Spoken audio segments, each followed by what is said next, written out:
et à tous et bienvenue dans cette nouvelle vidéo de développement Odoo avec Nalios.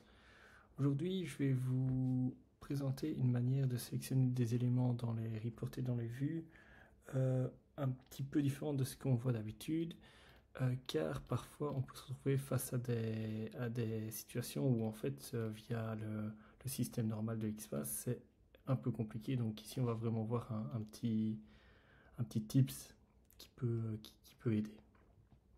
Imaginons ici on voudrait sélectionner ce TIF. Le problème qu'on va avoir, c'est que si on fait le XPath TIF, on va avoir ici encore un autre guillemets qui va en fait poser problème et du coup on n'y arrivera pas. Donc on ne pourra pas faire. Hop.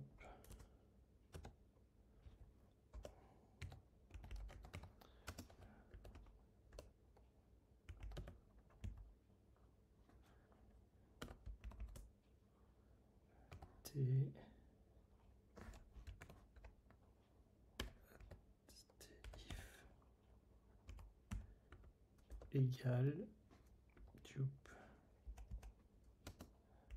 position inside par exemple. Hop, inside.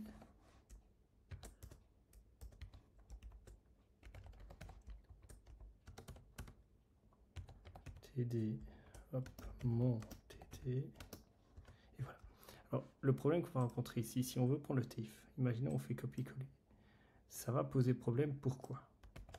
Parce qu'en fait ici, vous voyez qu'on a on ouvre les guillemets pour pouvoir insérer la chaîne de caractères. Le problème c'est qu'ici dans notre chaîne de caractères on a un autre guillemet et du coup automatiquement lui va penser que c'est ici la fin et donc on va simplement avoir une erreur en fait. Et si on met pas tout, ce sera pas égal à ça et du coup il va aussi poser problème. Alors pour ça il y a une petite fonction qui est parfois bien utile. Et cette fonction, c'est quoi? C'est le contains. Alors le contains, qu'est-ce qu'il va permettre? C'est simplement de, en fait, d'ajouter une partie de ce qu'on a besoin. Alors comment ça va fonctionner? Ça va être plutôt, au lieu d'être comme ceci, on va mettre ça sur le côté pour le moment. Hop. Et on va faire un contains.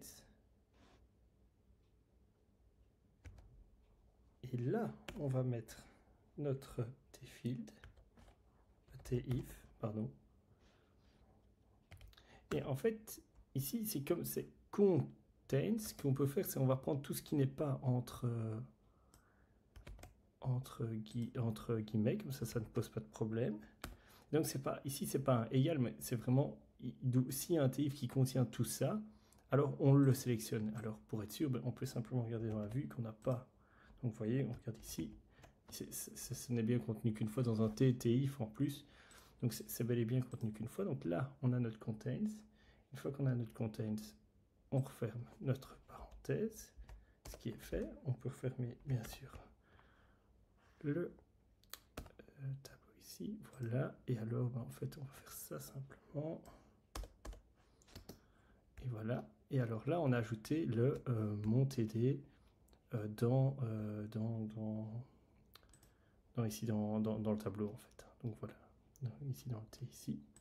Donc ce qu'on peut faire, on enregistre. Vous faites attention que c'est l'heure de report, eh bien dans les views qu'on doit reporter. Donc voilà ici. Une fois que c'est fait, vous pouvez relancer votre serveur et on va vérifier que ça fonctionne bien et qu'on voit bien notre TD quelque part. Et ce qu'on va faire alors c'est hop, venir ici, voilà, on va aller ici, on va mettre à jour ceci et ce qu'on va faire c'est imprimer le PDF code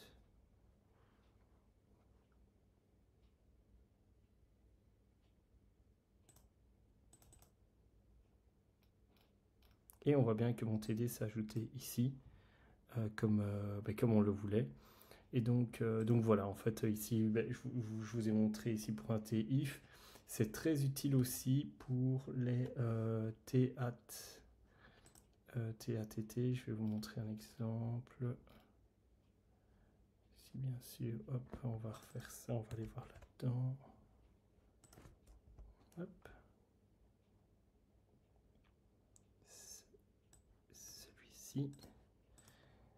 Et pour tout ce qui était Atlas, etc., avec le pass, le X-Pass original, souvent ça pose problème. Donc il ne faut vraiment pas hésiter dans ces cas-là aussi à utiliser un contains. Ça vous sortira de situations parfois qui sont bloquantes, alors qui sont des belles situations, mais ça peut vraiment être fort fort utile. Donc voilà, j'espère que ça a été utile pour vous. Si vous avez des questions, vous n'hésitez pas à les poser en commentaire.